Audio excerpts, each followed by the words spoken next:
Bismillah, walhamdulillah, wa salatu wa salam ala rasulillah, wa ala alihi wa ashabihi ajma'in. Sheikh Hassan is unable to make it today. He had something come up, so it'll just be me with you all today.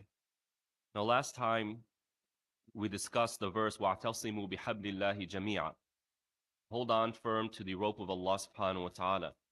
And that segued into the idea or the question of fitna, tribulations, hardship, problems in life. What are the causes? What is the wisdom behind it?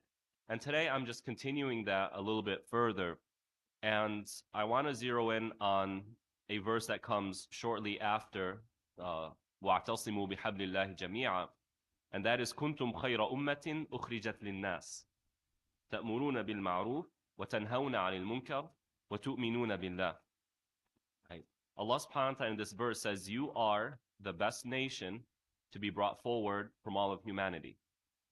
And then Allah subhanahu wa ta'ala explains why this nation is the best. And it is because we continue to honor this concept, this practice of encouraging good and discouraging wrong. And we believe in Allah subhanahu wa ta'ala. And when you look at this verse, there are a few things here that help us become, us as a Muslim community, become stronger. Allah subhanahu wa ta'ala is saying, this is why you are the best.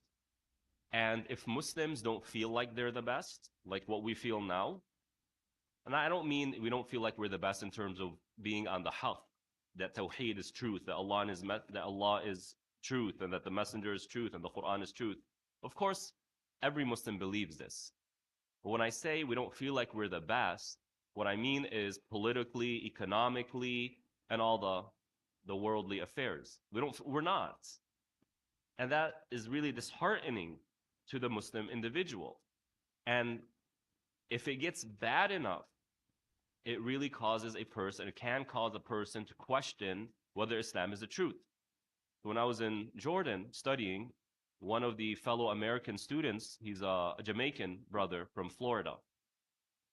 He was there and he says, I once got on the bus to get to the university and I sat next to a random person. You know, over there, people just talk to each other. Right? They'll ask you, what's the name of your father? How many brothers do you have? Very strange for an American, but very normal for that culture. And so they get into conversation, and obviously, I mean, he doesn't look, this American doesn't look Arabic, he doesn't look Arabic, he doesn't look of any of the traditional Muslim backgrounds. I mean, he's black. And he doesn't even look like one of the African Muslims, like Nigerian or whatever. So this Jordanian says, ask him the question. I'm like, why would he even become a Muslim? Notice the tone. He's not asking, share with me your journey to Islam. That's really exciting. No, he's saying, why would you leave what you had to become a Muslim? If you were in America, why on earth would you come here? That's bad. And it's what is the cause? This young gentleman, this Jordanian, is looking at what America has, comparing it to what he has, and asking the question, if Islam is the truth, why are we so weak, and why is it so disadvantageous to be a Muslim? It's miserable in his mind to be a Muslim. That's really bad. So when we're in this case, in that situation, we look at this verse and say, okay, if what makes a Muslim the best is that they encourage the good and they discourage the wrong, and they believe in Allah, then in order for us to become the best again, what do we need to do? We need to encourage the good and discourage the wrong and believe in Allah subhanahu wa ta'ala. Right? Al-amr bil-ma'ruf wa nahy al-munkar. But if I were to just ask you all to paint an image, like when you think of this concept of commanding the good and forbidding the evil, what comes to your mind? I think what comes to the average Muslim mind is this guy, a little bit older in age, with a big beard, and is going around yelling and waving a stick. Ah, haram, and whatnot. This is the image that we have, because this is how it's been played out. I watched a video, a movie on YouTube of the life of Ibn Taymiyyah, rahmatullah. 3-hour video on YouTube. It's probably still there, made by a certain our Egyptian brothers and sisters, right? They made an entire movie of this man's life, and they did one of Ibn Qayyim, rahmatullah. Wow, that's really cool. I love these two characters, these two individuals. I want to learn more. I want to see their life, right? So I watch them both. And the image that is in their mind of who Ibn Taymiyyah was, who Ibn Qayyim was, is this individual who's angry at all of the evil around and is always lashing out at people. Haram, bid'ah, da, da. This is stereotypical of the Muslim community. But when you actually read what Ibn Taymiyyah says about Amr bil Ma'ruf wa Nahy al Munkar, when you actually read his description, his understanding of what it is not an angry man waving a stick at people saying, how dare you follow the shaitan. And this is what I want to dive into today. So Ibn Taymiyyah, he says the following. Problems in a society arise from two angles. الشبهات في الدين وشهوات في الدنيا. Two places they come from. Either at the same time or one of the two will come. Misunderstanding the religion, having a wrong conception of religiosity, like the angry man, or pursuing desires of the world. This is where it happens. And you see this first pop up in the Muslim Ummah during the Khilafah of Uthman radiallahu ta'ala. Not very far. You're talking about 3 decades after Hijrah. Meaning 20 years after, 25 years after the death of the Prophet alayhi salatu wasalam. The people who the Quran praises are still alive when this is happening. Many of the senior companions are still alive. The best of the best, the gold, the platinum is there. But you have 2 new generations of Muslims coming into Islam. Those who enter Islam, they become Muslim because the armies expanded and they entered their regions and they found Islam interesting, so they entered. And those who are born into Islam, but they never saw the Prophet ﷺ. And they don't understand everything the way the companions do. And because they don't understand everything the way the companions do, you start finding the misconceptions of religion, misapplications of the religion come up. So you'll have a group of young individuals criticizing Uthman radiallahu ta'ala. Can you imagine this? Can you imagine a 20-year-old? A 20-year-old born into Islam is criticizing Uthman ibn Affan radiallahu ta'ala. The man who the Prophet married him to 2 of his daughters. The man who used his wealth for the sake of the well-being of the Muslims. He bought the well, he paid for the armies. The man who the Prophet ﷺ said is promised paradise. The man who the Prophet ﷺ said, whatever Uthman does will not harm him going forward. And this person is a person of paradise. The testimony of the Prophet. Then you have these 20-year-olds popping up saying, Uthman is not following the sunnah correctly. You know these kind? The sunnah. Oh, you're going against the sunnah. This type has been around for a while. And don't you dare try to talk sense into their minds because they're doing amr bil ma'ruf and nahy an munkar. Oh, Uthman, you're the problems. You're all the problems of the world. Right? So you have this popping up. And of course, the shahawat of the world, the desires, the pursuit of desires of the world. You know, you have this influx of wealth coming into the Muslim world. An influx of wealth. I mean, the Muslims have incorporated millions of square kilometers of land. Entire palaces, entire economies have been absorbed by the Muslim Ummah. And with money comes what? What can I do with this money? And so the fitan, the tribulations begin to brew. See, Umar radiallahu ta'ala, he had a personality where he could tell. He could tell where things are coming from. And he knew how to stop it. Uthman was a very, very soft personality. A very humble personality. A very trusting, agreeable personality. Umar, opposite. Distrusting, disagreeable, He's always suspicious of people. Uthman is different. And some people took advantage of that. How? Through this idea, Amr bil Ma'ruf wa Nahy an Munkar, but a misapplication of that. So Ibn Taymiyyah, he's saying you have to understand, we as Muslims have to understand where the problems come from. Either misapplications of the religion or pursuit of haram desires. And then Amr bil Ma'ruf wa Nahy an Munkar comes to do what? Address those issues. So yeah, I mean, it's going to put us in conflict with certain people who want to do things that are haram. But what is the function? What is the goal? What is the aim of this practice? Right? Ibn Taymiyyah says the aim is to unify people, to unify the hearts and minds of people so that we're on the same page. So he says, check this out. When Allah subhanahu wa ta'ala describes the relationship between believers, He says, وَالْمُؤْمِنُونَ وَالْمُؤْمِنَاتِ بَعْضُهُمْ أَوْلِيَاءُ بَعْضٍ. The believing men, believing women are guardians of one another. And how do they guard one another? Notice, if I tell any one of you, hey man, I have your back. I'm your guardian. I'm going to guard you. We all know what that means. Anyone who tries to bother you, no, they're going to have to deal with me.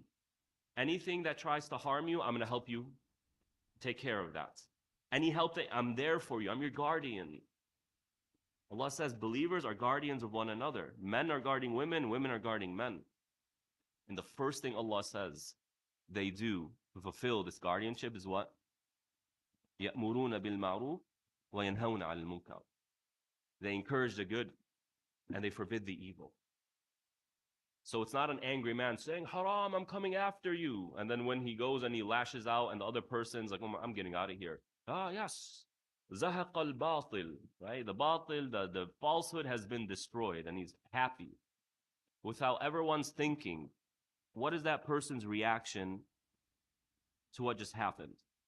Without ever once thinking, how is this person now going to perceive Islam as a result of my aggression?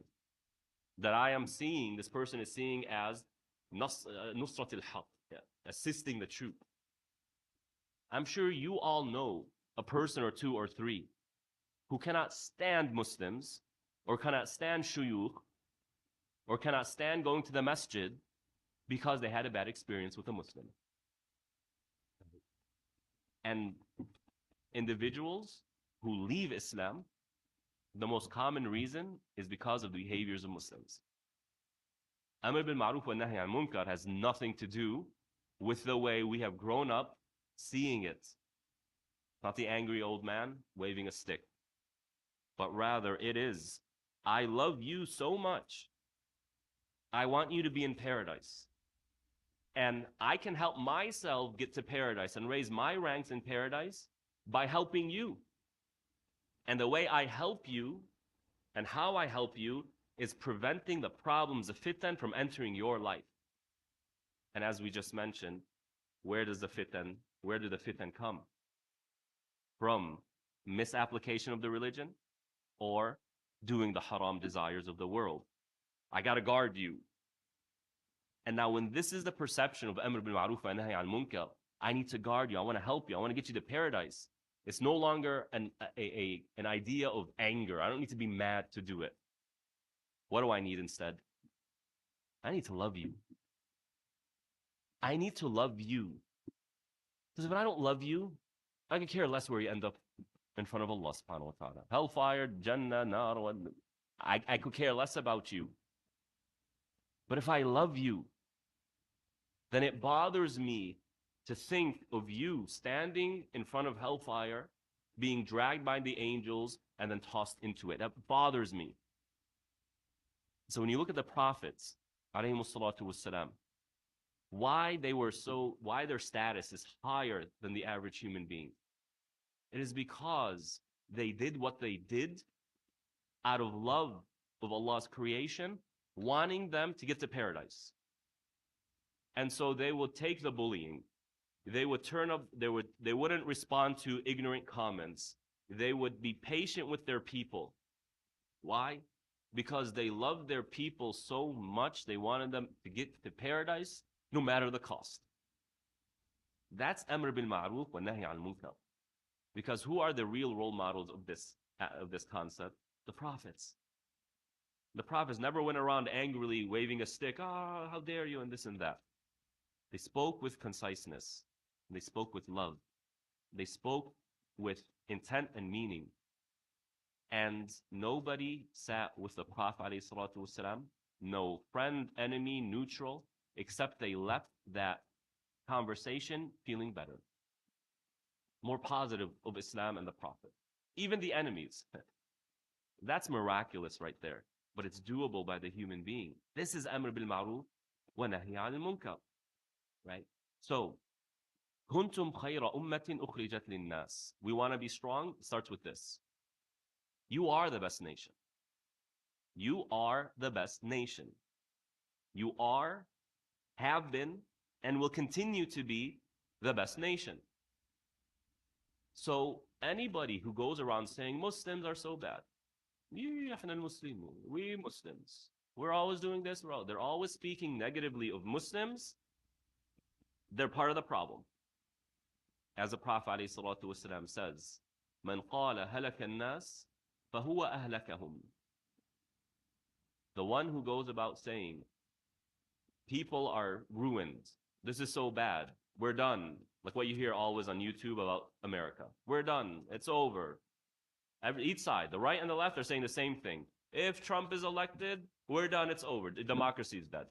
And the right are saying if the left, is elected, then we're done, we're doomed, we're lost. This rhetoric right here is not the way the believers conduct themselves. Whoever says that people are ruined, they are the problem. They are the ones who ruin them. Because if you're always around somebody saying, like you're trying to make a business, you're starting a business, and they're all saying, this is going to fail. No, this is bad. What's the point? It's not going to work. What eventually is going to happen to you? They will demoralize you, and you will fail. So who's the cause of failure? The one who's constantly portraying the people or the person as failures, bound to fail, doomed to fail.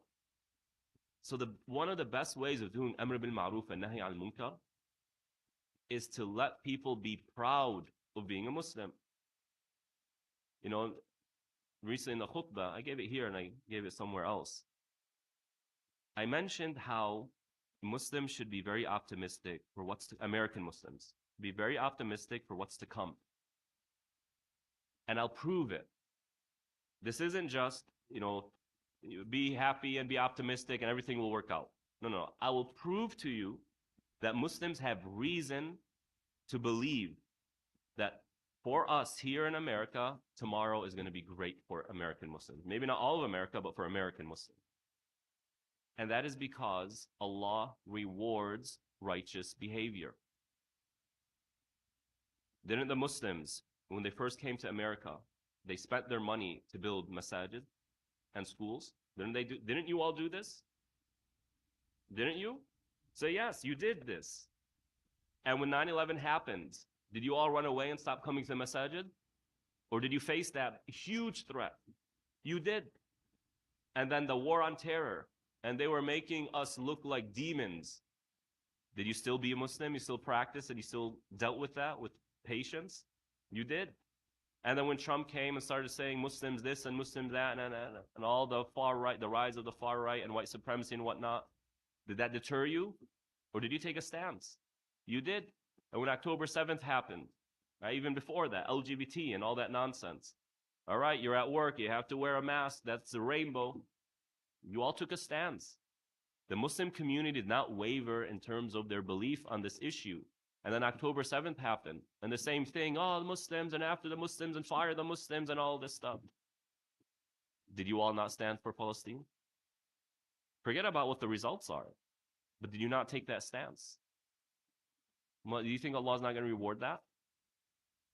I mean, you think Allah is just looking at that and saying, too bad for you? When you look at the companions, it is because they went to Badr. When the Prophet called for Badr, they went and they answered. When he called for Uhud, they answered. And when they called for Khandaq, they answered. And for Tabuk, they answered. So Allah gave them, rewarded them, and kept lifting their status. Right? You are the best nation. Even if economically you're not the best, even if politically you're not the strongest, even if everybody's ganging up on us, you still are the best. Because despite all of that, you still hold true to the faith. We're not perfect, and there's a lot of work to do. But while so many people have no problem giving up their values to make a little bit of money, I mean, Trump was a Democrat before. I mean, there's an opportunity with the Republicans. J.D. Vance, the same thing, right? He was a never Trumper. Trump is the next Nazi or whatever he said. And now Trump is the greatest. Fursa, it's an opportunity. They throw away their values for arad min ad-dunya, anything that they can gain from this world. That's why they're not the best. But you are the best because you never do that. You won't. And even if you slip and you make a mistake, you'll go back to it, won't you? Right? So you really are the best of nations. That's what we tell to one another.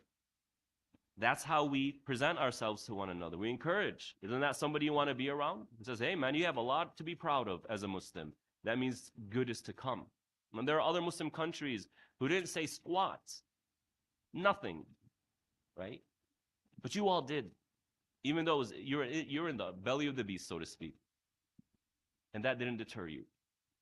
Right? So you are the best of nations.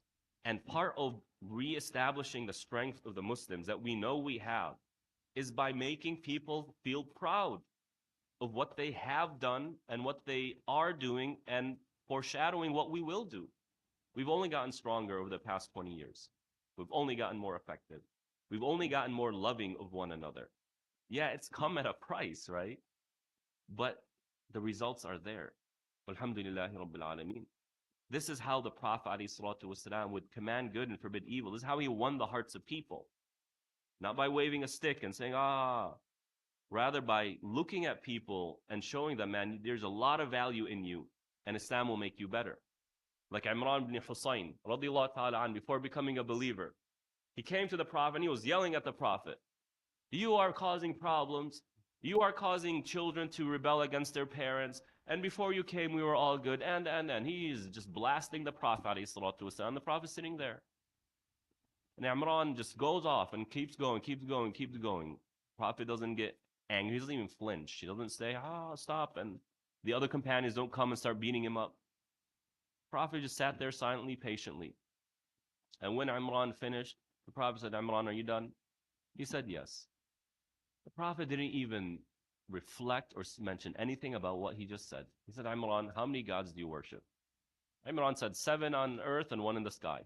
Meaning Allah is the one above the heavens and these idols here. He said, Imran, when you're in real trouble, who do you reach out to? He said, the one in the sky. He said, Imran, if you become a Muslim, I'm going to teach you something very valuable. So he becomes a Muslim. This is Amr bil Ma'ruf wa Nahy al Munkar. He won the heart of this man simply by showing the love. Showing the love. He said, Imran, say, Allahumma alhimni rushdi wa qini sharra nafsi.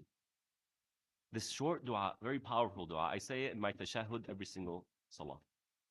Oh Allah, alhimni rushdi. Show me the best way to be myself. Show me what is best for me as a believer and protect me from the evils of myself. And Imran ibn Husayn is one of the great companions. Radiallahu ta'ala an, right? This is you're the best nation. You win the hearts of people. Others, they don't win the hearts of people. And if they win the hearts of people, it's very temporary. The West won the hearts of the world, won the heart of the world for a few decades. And now everybody's looking and saying, what is this nonsense? But when it comes to the Muslims, they won their hearts and they stayed Muslim. They became Muslim and they dedicated themselves to Islam. Kuntum khayra ummatin ukhrijat linnas. People see it. People see this. So that's the first way we begin to prevent the fitnas. Speaking well of each other. Speaking kindly of each other. Changing this attitude towards one another. That, don't deal with other Muslims in business. Wallahi, I understand why. And I'm not suggesting go and deal with Muslims. Be smart in terms of what you do, right? But this is a stereotype that if we keep reinforcing, what's going to happen? We're going to still remain divided. Versus the Zionists, what do? They're always empowering one another. I mean, let's be real here. Let's just be real. It's changing the way we talk about one another, the way we address one another, the way we look at one another. You know, you all growing up, you heard, oh, so and so is from that country, so and so is from that country, and even within the country, oh, those are the, you know, the ones from the east. Be careful of them, right? Alhamdulillah, we've gotten over that to a large extent. There are other things we need to fix. كنتم خير أمة أخرجت للناس. We are. We're not perfect, but we're still the best. Alhamdulillah Rabbil Alameen. تأمرون بالمعروف وتنهون عن المنكر. Okay. When we look at our times today, what is the good as American Muslims that we need to really focus on? And what are the bads? What are the wrongs that we need to focus on? We can't do it all at once. But what are the main things? And I'll share a few of my thoughts, right? These are just my thoughts. It's not an end-all be-all list. This is my opinion. One thing where we really need to put our energy in is establishing a stronger connection between the broader Muslim community and the masjid. Here in Southern California, it's bad in comparison to other parts of the nation. Like the masjid is just a place you go if there's something interesting happening. You kind of look through people look through the social media. Oh, there's a cool event happening there. Okay, I'll go because there's a cool event. No. The masjid is a place of the salihin. It is a place of the righteous people. Ma'wa salihin. It is the refuge of the righteous people. It is where people come primarily for the purpose of salah. What is greater than performing salah? And what is greater than performing salah in the masjid? Especially the two dark prayers, Fajr and Isha prayer. The reward is tremendous, but for the sake of time, I won't go into the rewards themselves. So really making sure that when we communicate with our fellow Muslims, we see them as people who aren't coming to the masjid except very occasionally. And they live 5 minutes away. I know people who live 5 minutes away. I never see them at the masjid except for special events. No, we have to fix that. A masjid is a place that's meant to be bright because of the people. Or else, what's the point of these walls if there's no one inside of them? Wallahi, what's the point? What's the point of a $20 million structure that doesn't have anyone in it? There's no point. So we have to put up effort as individuals to go to our friends, our families, our children, and make sure that the masjid is at the center of what it means to be an American Muslim. And that, we teach our kids, if you're planning to move and to live somewhere where you are close to a masjid, where you won't have the excuse, man, I can't drive, I'm too lazy to drive 15 minutes. Find a place where you'll be 5 to 10 minutes away from the masjid, right? Create that spirit of the masjid is a place I frequent, not a place I only go to when there's something interesting going on. This is one area where we need to really reinforce the commanding of good. Another way, how we use our sadaqah. How we use our sadaqah, our zakah. How many categories of zakah are there in terms of who you can give? 8. When Muslims give zakah, how many of these categories do we give to? Huh? 2? What are the 2? Fuqara al-masakin. That's it. In our mind, sadaqah equals somebody's hungry, I feed them. Right? And of course, we'll help maintain the masjid. Among the categories of zakah, remember, zakah is a system that's meant to keep society strong. But it's also a system of fighting. وَجَاهِدُوا بِي what? أَمْوَالِكُمْ. And every verse that says جَاهِدُوا بِي, it's أَمْوَالِكُمْ first, except one verse. We fight with our money. You know who fights with their money? The Zionists. Write a check, 100 million to Trump. For what? To annex more of the West Bank. And that's mujahada. She's using her money to fight for the cause that she believes in. And it's an evil cause. We Muslims, there are two categories of zakah: المؤلفة قلوبهم وفي سبيل الله. مؤلفة قلوبهم. When the Prophet ﷺ would find non-Muslims or a tribe of non-Muslims or individual and say, you see that valley of sheep over there? What? Take it. And then they all become Muslim.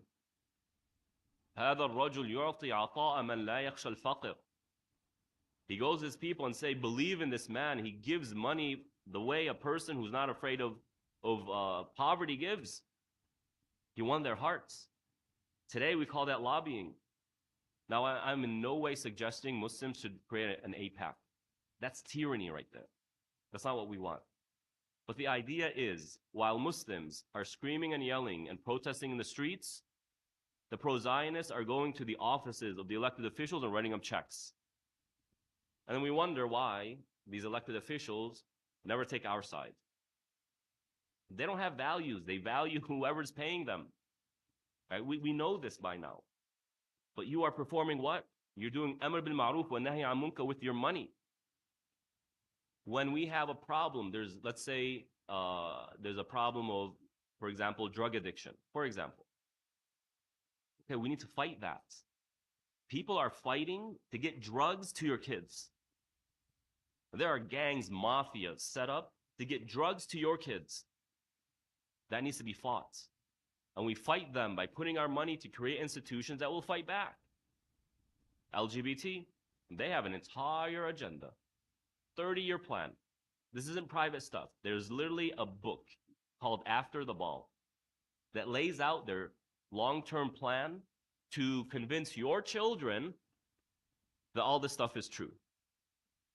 There are pharmaceutical companies that make profit off of your kids changing their gender, right? They're putting their money because it's profitable. They're putting their money for their own desires, whatever it is. We have to put our money to fight back. And it comes through creating institutions that will hire people who are experts and know how to push back. This is how we perform jihad with our wealth. Jahidu bi amwalikum, right? It's not simply we have to feed a few poor people. We got to get out of that. Like, honestly, what is the use of sending our money, to Palestine when they're being killed? Do you see what I mean here? Especially when there are other Muslims in other parts of the world who are going to do the same. Whereas we can put our money to push back against the very people allowing this to happen. Jahidu bi amwalikum. Amr bil ma'ruf wa nahy an munkar. We command the good and forbid the evil with our money. We put it. And so don't just see sadaqah as a means of, feeling good about yourself. Alhamdulillah, hopefully I, took care of a few orphans. By all means, continue doing that. Each one of us should have sponsored an orphan. It should be part of our monthly, sadaqah. But as American Muslims, we live in the center of the world where everything is influenced by what happens here. So what happens when we use our money to promote the good and to push back against the wrong? Whatever the wrong might be and whatever the good might be. And I don't know if I already brought this up to you. Do you know how much American Muslims give in charity every year? Do you know how much? Did I always share this with you all? $1 billion? Does anyone know? 10, huh? No, I said no. I wish. Every year, American Muslims give $4 billion in charity. We are the most generous community in America, which is not surprising. I mean, when we hear that, it's not surprising at all. Right? 4 billion. Of that 4 billion, 1.8 billion is zakah. Do you know how much AIPAC's budget is a year? Their yearly budget, 175 million. 175 million. If we use a small percentage of zakah, push back against their propaganda, not only will we have as much as we'll have more than what they use. But why don't we? Because we need to expand our idea of what and how Amr bil Ma'ruf wa Nahy an Munkar looks. It is the way of the believer, and it is an honor to be part of this. But not the man waving a stick, but rather the Prophet smiling with love, wanting to get other people to paradise, wanting to protect them from the hellfire. That's amr bil ma'ruf wa nahi an munkar, right? Not getting mad because a kid is running around in the masjid downstairs. وَتُؤْمِنُونَ بِاللَّهِ. And then Allah subhanahu wa ta'ala says, you believe in Allah. Comes after.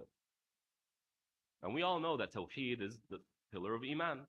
And that somebody who believes in Tawheed and never once performs Amr bil Ma'ruf wa Nahy an Munkar, I mean, they're still a believer, right? So why is Amr bil Ma'ruf wa Nahy an Munkar coming before belief in Allah? And the answer is the following. A person doesn't truly believe in Allah until they love Allah. It makes no sense for somebody to say, I believe in Allah and then not love Allah. Iblis believes in Allah, but he doesn't love Allah. And because he doesn't love Allah, what are his actions? Everything that goes against Allah. Anything that he can do to express his despise of Allah, that's what he does. But somebody who truly believes in Allah cannot but pursue and do that which Allah loves. And they are bothered by what Allah doesn't love. This is a natural extension of Iman. When you love someone, you love what they love, and you are bothered by what bothers them. So a believer truly, there's something off in their Iman if they don't mind seeing things that Allah doesn't love. Nor do they do what Allah loves. There's something off here. So a believer who truly loves Allah will do what Allah loves and will stay away from what Allah doesn't love, and will be bothered when he sees or she sees what Allah doesn't love, and will be happy when he or she sees what Allah loves. And because I love Allah, I want to do that which pleases Allah, and Allah loves when people believe in Him. So what more can I do for humanity than share with them belief in Allah subhanahu wa ta'ala? That is most beloved to Allah. That's Amr bil Ma'ruf wa Nahy an Munkar at the top level. Because saving somebody from hellfire is the greatest Amr bil Ma'ruf and Nahy Munkar a person can do. Getting them closer to Allah subhanahu wa ta'ala. So to conclude here, Amr bil Ma'ruf wa Nahy an Munkar is a tool of guardianship, a means of uniting the Muslims on the same page. And so if my effort is to convince other Muslims that, you know what, it's really valuable to practice Islam, I have fulfilled Amr bil Ma'ruf wa Nahy an Munkar.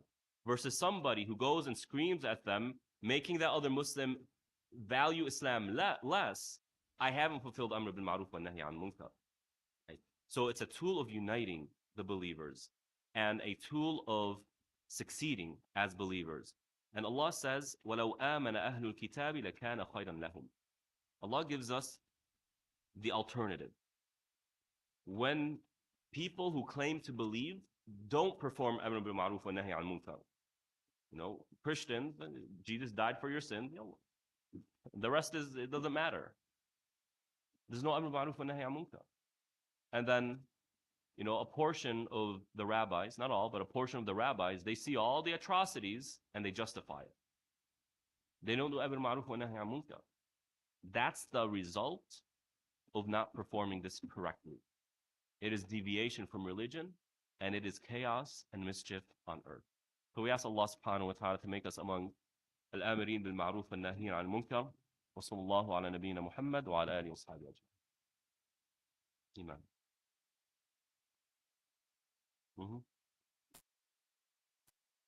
Allahumma alhimni rushdi wa qini sharra nafsi. You want it in English? All right. Oh Allah, inspire guidance in me and protect me for myself.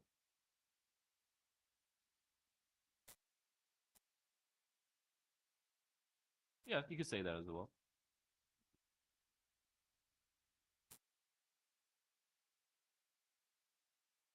Yeah.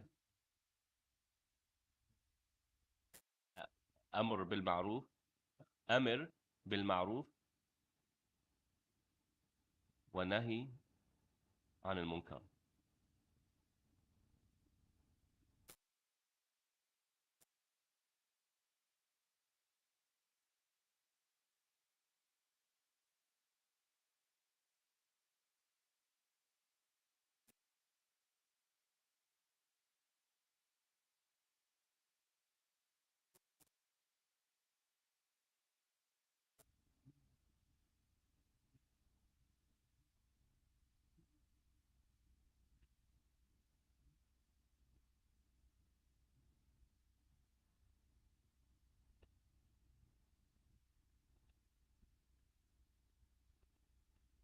As Muslims, what do we follow?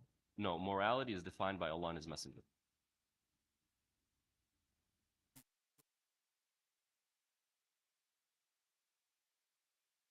Yeah. They're going to reject it. Sure.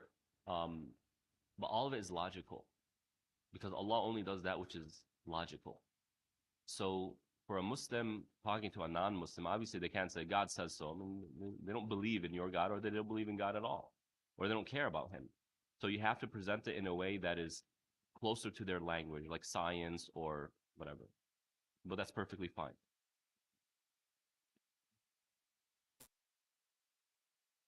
Right. Hmm.